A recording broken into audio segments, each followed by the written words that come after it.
And welcome back. Football first up, the JFF appears to have dialed back on its stance regarding the future of head coach Hugh Menzies with a senior women's program. Earlier this month, the JFF president, Michael Ricketts, told TVJ Sports that an October 26 board meeting would determine Menzies' fate. Karen Madden has this TVJ Sports update. Eyebrows were raised when Menzies was absent from the bench during the recent Caribbean leg of Olympic qualifiers at the National Stadium. Menzies had earlier said he would be available for most of the tournament once he was paid the sums outstanding for the use of his personal credit card. But the JFF opted to continue with the technical team led by Lauren Donaldson for the tournament, which the Jamaicans easily won, notching over 30 goals in the process. Earlier this month, Ricketts revealed that the future of the outspoken Menzies would be decided by the board last Saturday. But speaking with TVJ Sports on Wednesday, Ricketts appeared to soften his stance. I will make the findings public in short order, but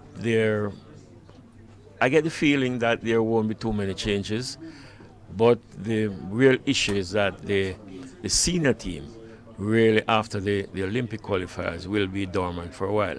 So we now want to concentrate on the under-17s and the under-20s for the World Cup qualifiers coming up.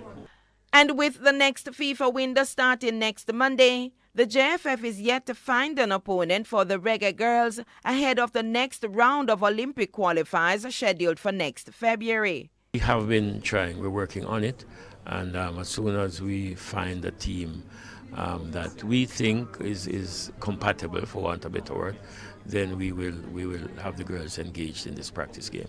Meanwhile, the JFF president revealed that discussions are taking place to confirm the technical staff ahead of the qualifying round of the World Cup for both the women's under-17 and under-20 Reggae Girlz. Well, we have had very preliminary discussions with Busby and Lauren himself. So we, like I said, will make all the details available in very short order. The Under-20 Women's World Cup will be held in Nigeria next July, while the Under-17 Women's World Cup will be held in India in November of next year. Karen Madden, TVJ Sports.